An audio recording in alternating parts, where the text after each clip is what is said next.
Wait, we're jumping now? What the... What's going on?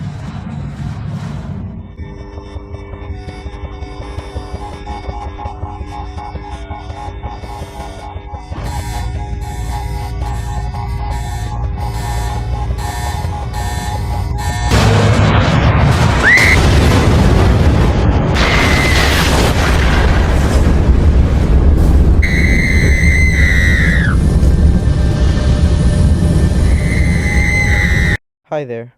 Have you ever wondered how all of this really works? I know I have. Alright, here we go. Okay, let's take a look. What do these units mean? What the... Dollar? What?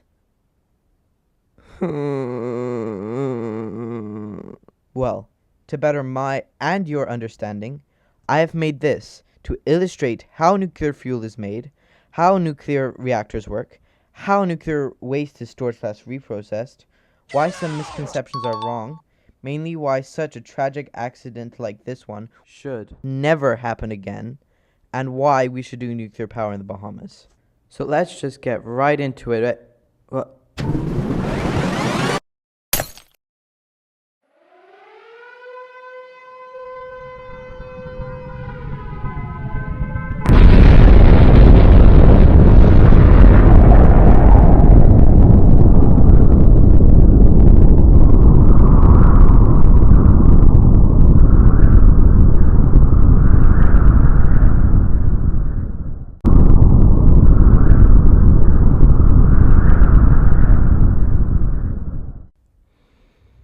to understand why enrichment is needed, one first needs to understand what a nuclear reactor needs to produce energy. This is best done through explaining how a nuclear reactor works. Reactors work by placing many unstable radioactive and fissionable atoms together. Tangent here. So all fission is when an atom splits. The element usually used in nuclear reactors is uranium, specifically the U-235 type, or, in scientific parlance, isotope. U-235 atoms don't spontaneously split, so to start the reaction, a neutron source is used. This is something that manually inserts neutrons into the reactor. One of the inserted neutrons can be absorbed by a U-235 atom, turning it into U-236, which then splits rapidly, releasing energy through heat and radiation.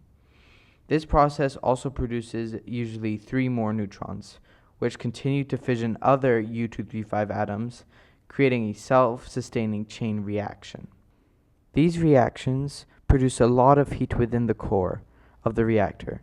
Therefore, the reactor operators use water to cool the core and transfer its heat energy from the fuel to the water. This then boils the water, turning it into steam, which is then sent to the turbines, which rotates its fans, which in turn rotates a generator that produces electricity.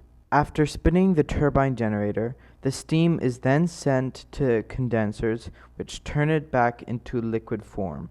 Once this is done, it is then sent into the reactor core to repeat the process in a closed loop. A nuclear system is essentially just one great big kettle.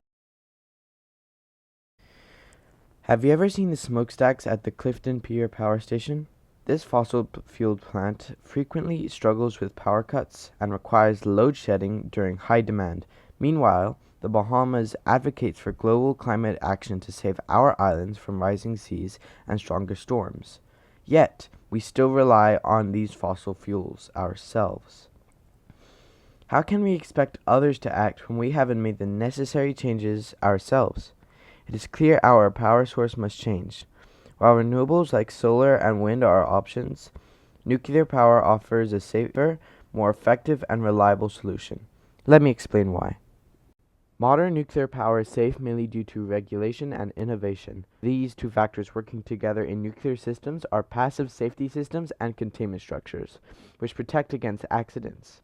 A common passive safety feature is how reactors shutting down control rods can fall into a reactor core under its own gravity, automatically shutting down the reactor and its reactions. Containment structures are essentially shields, containing almost all radioactive emissions from an accident. They proved successful at 3 Mile Island, where the containment system prevented a major radiation leak and saved all possible lives. No one died. They were also successful at Fukushima, where today there is only one probable resulting death from the accident. But then one can point to Chernobyl. However, the accident was caused by poor design, inadequate training, and a flawed safety culture, none of which apply to nuclear power in general.